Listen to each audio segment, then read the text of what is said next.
All right, students, welcome back. This is Dr. Spivey again for the second video introducing some of the course policies for statistics this semester.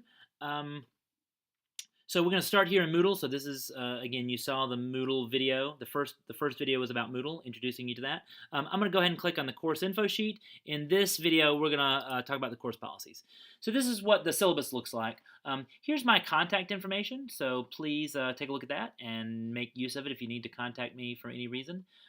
My office is in the Olin building, number 227. So as you go in that main, the front doors of Olin, if you go up the right-hand staircase and you just follow that hall along, you'll see my office door there on the right.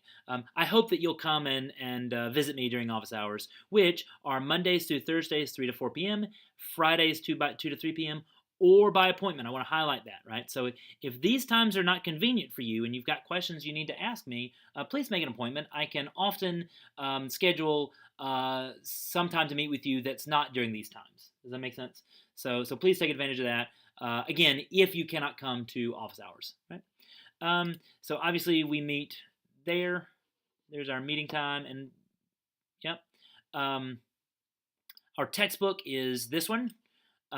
And I will tell you that if 2 of your classes are using Cengage products, it is probably cost-effective to purchase Cengage Unlimited. So that's a way you get all your Cengage products all sort of bundled together for one low price. If you're interested in that option, please talk to the bookstore and they can point you in the right direction. Okay, so most of this class we will be using either lecture discussion or group activities. So that's usually the way that a class period will go. Of course, there will be a lot of homework assignments outside of class. I think that you can't learn mathematics unless you do mathematics. So I think most of your learning will be when you're doing the homework and you're working in that way. Okay, so here are the goals of the course. So basically, we are going to study statistics. It's the science of data. So we want to understand statistical methods.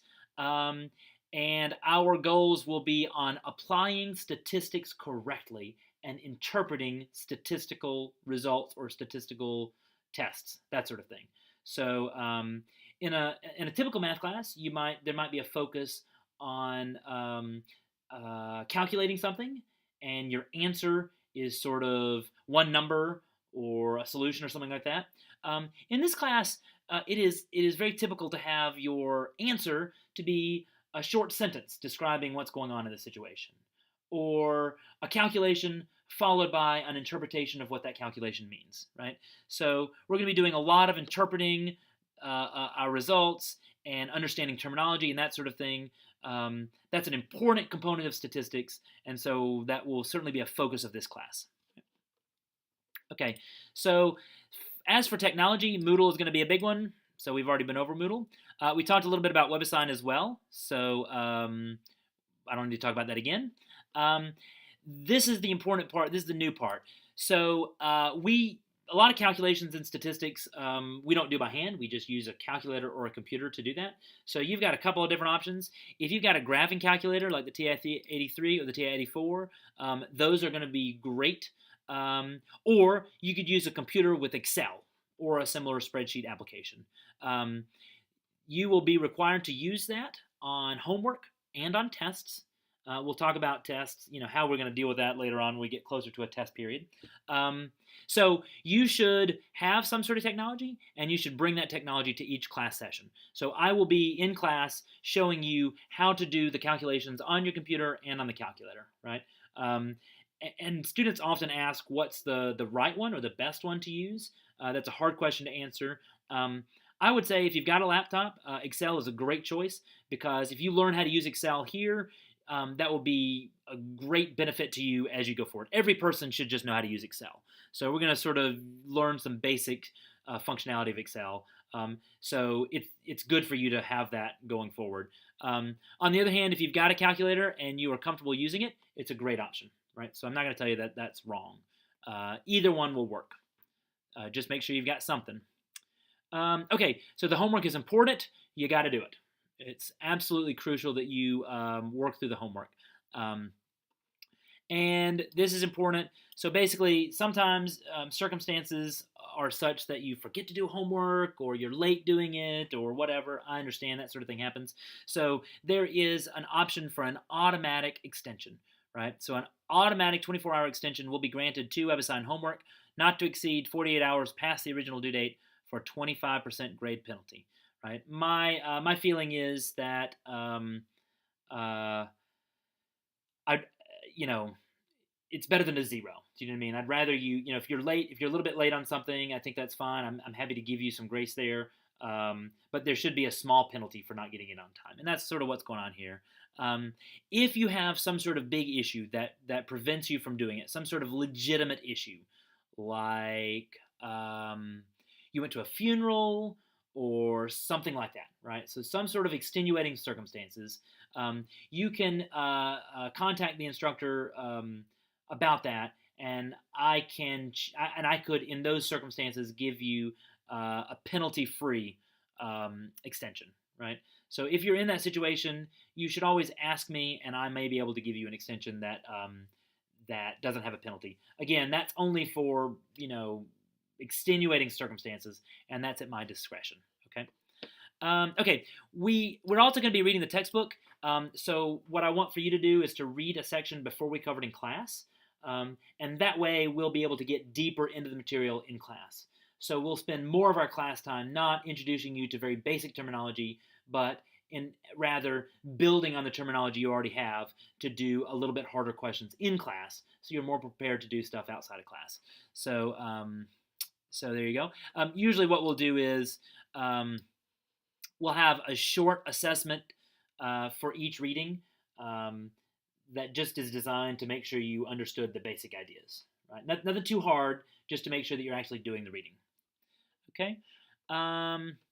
So we will do some group activities in some classes. We'll probably do some group work in class to learn some of this stuff. Some of these group activities in class will be graded, and this will count toward your participation component. If you have an unexcused absence, then that would result in a 0 for participation for those activities. All right. So here's the attendance policy, and I'll let you read it. But basically, if you're going to be absent and you know about it, you need to let me know ahead of time. That's just common courtesy. If you're sick, then please go to the Wellness Center and make sure that they send me documentation of that. And if you are absent and it's excused absence, then you and I can work together in order to make up the work that you missed, right? The instructor will assign a grade based on a student's... Oh, sorry, that's something different. If there's a test that you're missing, we'll have to work it out. So I might give you a makeup, or I might just assign the grade based on your final exam score, right? If you have an excused absence on a test day. It is the student's responsibility, not the instructor's, to arrange a meeting to find out what was missed, right? Note that no student with more than 3 absences will be permitted to drop the course with a passing grade. So as long as you're coming to class, that's not going to be an issue for you. Right. Okay, so there's 3 tests. The dates of that I'll show you in just a moment. And you will be required to have some sort of technology for that test, whether it is a calculator or a computer. All right. Here's the component. Here's the way that the grades break down. There you go. All right. Here's the way that letter grades will be assigned. Right. And this is pretty important. The mathematics department strictly enforces the WP/WF grade policy. That is, a student with an F in the course who wishes to withdraw after the drop add period will be assigned a grade of WF.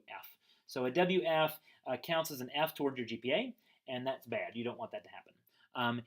If you're passing the class, if you have a grade higher than F and you wish to withdraw, then you'll be assigned a grade of WP, which appears on your transcript but does not affect your GPA in any way, right? So a WP is a good thing, a WF is a bad thing. Really, this policy is just to make sure that you're doing your homework. If you're doing your homework, you're going to be passing the class, so there's no issues there. But again, I just need you to know that it is the policy of the mathematics department to strictly enforce the distinction between WP and WF. Okay, here's when the final exam is. Make sure that you're making travel arrangements so that you can be here for then. I mean, it's Monday, so it would be surprising for you to try to leave early. But anyway, here's some information about the honor code. So there's a link to it right there. Basically, for homework, you can use these resources. If it's not on this list, you can't use it as a resource. Okay? So you can use me as a resource. You can use your student edition of our statistics textbook. You can work with other students that are currently in the class. I think that's great. You can work with a peer tutor. That's fine. You can use your own personal notes. Okay, so your personal class notes. You can use anything posted on Moodle.